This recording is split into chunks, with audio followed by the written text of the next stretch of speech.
자, 이제 가뿐한 마음으로 확률이란 파트로 진입을 해서 공부를 해나가기 시작해야 되는데요. 자, 그 본격적으로 확률이란 파트로 진입해서 공부를 해나가기 전에 여기 화면에 띄어진 용어들 있죠. 자, 여기 있는 용어들부터 의미 파악을 한번 해보고 넘어갈게요. 이 용어들 같은 경우에는요, 그 확률이란 파트를 공부해 나가는 동안 여러분들이 한 번 이상 마주칠 가능성이 매우 높고, 또 필수적으로 한번 공부를 하고 넘어가야 되지 않나? 라고 생각되는 용어들이 여기 쭉 나열이 돼 있거든요. 그래가지고 너무 각 잡고 공부한다기보다는 이 용어들의 의미를 한번 제대로 여러분들이 곰곰이 생각해보는 시간 가져보고 본 공부로 들어간다 라고 생각해 줬으면 좋겠어요. 아시겠죠? 실제로 이런 용어들이 들려올 겁니다. 공부하면서. 시행과 사건이란 용어는 정말 자주 들려올 수 있겠고, 그 다음에 다른 용어들도 마찬가지. 자, 적잖이 이런 낱말들을 보게 될 테니 공부하면서 잘 한번 봐둡시다. 그래서 여기서 딱 절치를 해가지고요, 윗줄에 있는 용어들부터를 정리하기 시작할 거예요. 시행과 표본 공간을 시작으로 해가지고 여기 있는 용어들 여기까지만 딱 이번 영상에서 정리를 좀 할게요. 바로 얘기 시작합니다.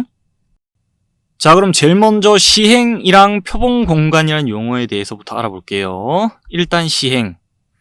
자, 시행이란 뭔가요? 동일한 조건에서 같은 조건 아래에서 여러 번 반복할 수 있고, 그리고 그때의 결과가 우연에 의하여 결정되는 그런 실험이나 관찰을 시행이라고 한다라고 되어 있습니다. 그 예로 나와 있는 게 주사위 던지기 또 동전 던지기 같은 거예요. 자, 동일한 조건 아래에서 주사위나 동전은 여러 번 반복해서 던져볼 수 있죠. 그리고 그 결과를 관찰해 볼 때 결과가 우연에 의해 결정되죠. 자, 동전을 계속 던집니다. 계속 던지는데 매번 그 결과는 우연에 의해 결정이 되잖아요. 그죠? 앞면일지 뒷면일지 뭐가 나올지 모릅니다. 던져보면 그때그때 결과가 우연에 의해 결정되고 함부로 예측을 할 수 없죠. 자, 주사위 던지기 마찬가지. 그런 거를 우리 시행이라 한다는 거. 자, 예로 든 게 지금 주사위 던지기, 동전 던지기밖에 없지만 앞으로 확률을 공부해 나가면서 예제를 통해서 많은 다양한 시행들을 보게 될 겁니다. 요 정도 얘기해 두고요. 그러면 자, 시행을 진행하고 나면, 어떤 시행을 진행하고 나면 결과가 나올 거 아닙니까?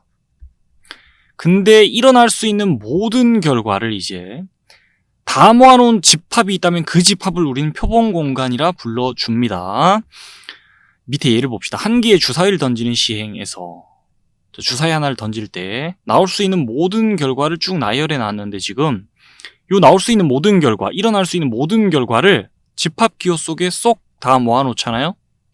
그럼 이 집합이 이제 이 시행, 주사위 하나를 던지는 시행에서의 표본 공간이 되고, 그 표본 공간은 대문자 S를 통해서 많이 나타내 줍니다. 이렇게 한 개의 주사위를 던지는 시행에서의 표본 공간입니다. 일어날 수 있는 모든 결과를 다 모아놓은 집합. 자, 그럼 동전을 던지는 시행, 동전 하나를 던지는 시행에서 일어날 수 있는 모든 결과를 다 적어볼까요?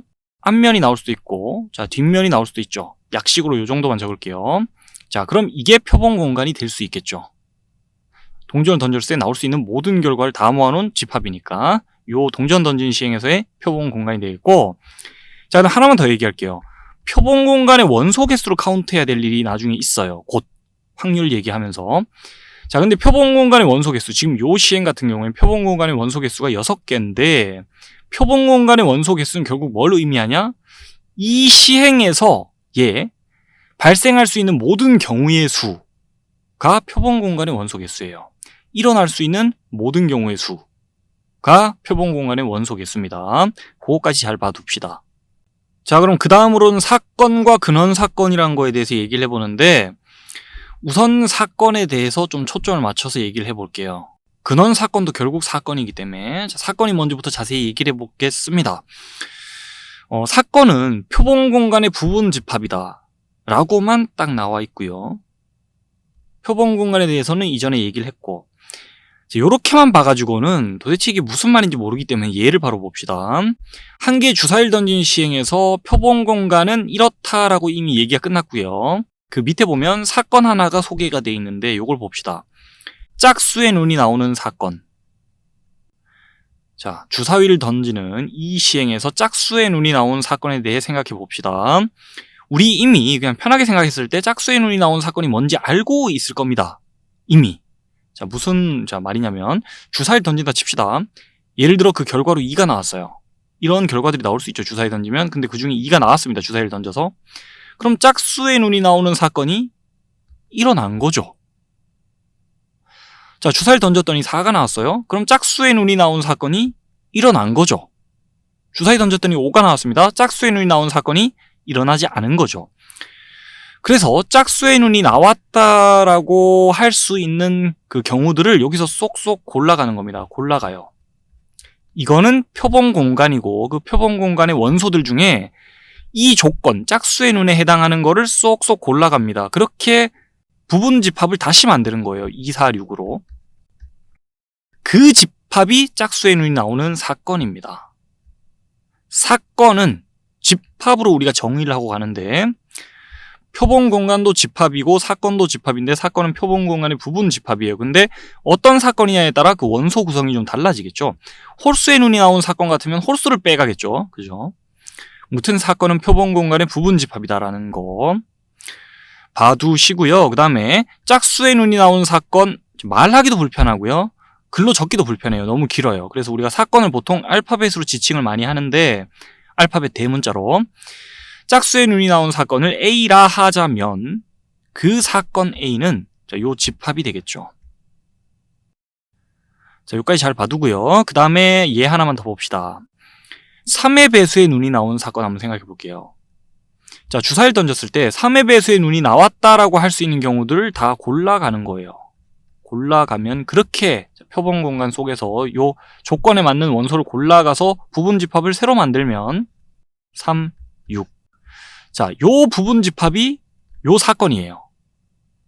그 3의 배수의 눈이 나온 사건을 알파벳 B라고 지칭하자면은 그 사건 B는 이 집합입니다. 사건은 결국 집합이에요. 표본 공간의 부분 집합. 자, 이해되십니까? 그래서 여기 이렇게 짤막하게 적혀 있습니다. 표본 공간의 부분 집합이다라고. 자, 그리고 그 밑에 근원 사건에 대해서 얘기를 해볼게요. 근원 사건은 결국엔 사건은 사건인데 그래서 표본 공간의 부분 집합은 표본 공간의 부분 집합인데 그 중에 원소의 개수가 하나인 거예요. 원소 개수가 딱 하나밖에 없는 거. 예를 들자면 이런 거예요.